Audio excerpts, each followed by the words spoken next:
So I want to do a new surprise test quiz on paper for my students. I want to get it in Canvas. I can either throw that into one of my modules on the homepage, or I can do it from assignments and then pop it in a module later. So I think I'll do it in assignments and then pick the module after to put it in. But again, you can go straight to assignments. And so this is going to be let's have it be a chapter exam. And I'm going to add an assignment. Let's see. Yeah, it's just an assignment. I don't want it to be a quiz because I don't feel like picking quiz questions, right? So surprise test due soon. Points 50. More options.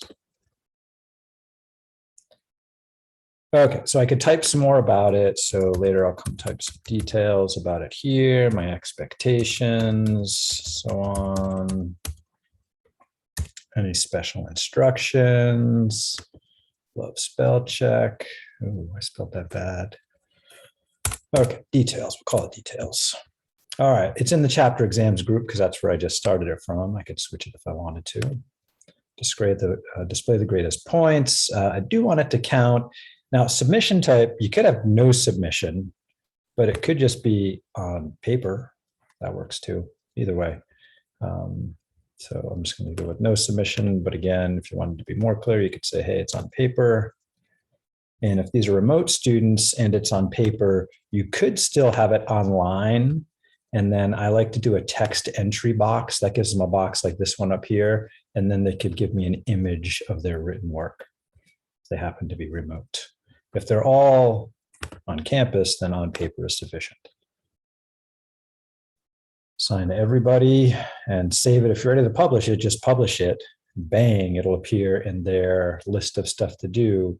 If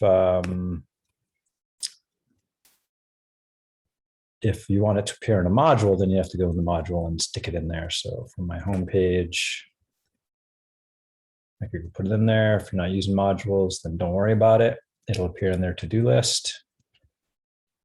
Otherwise, pop it into your favorite module by adding it. And let's see, chapter exams, should see my surprise test right there. And then it's down here at the bottom. I'm going to surprise them with it at the beginning of the week here. So let's drop it at the top.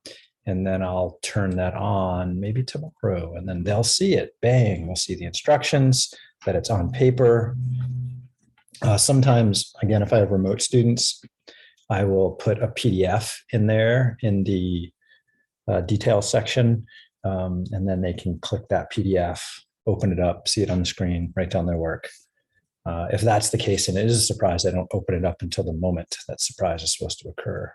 Otherwise, if they're just showing up in the room, you just collect their papers after, and then there's a place in the grade book for you to enter those grades, or you could use the speed grader to grade it.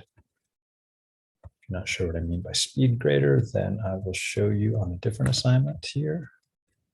So on this assignment here, let's suppose this was on paper, I would then open up that assignment and I would hit speed grader, and then I can just enter their grade and any comments that I want and move on to the next student and so on. All right, I think that's good. Adios.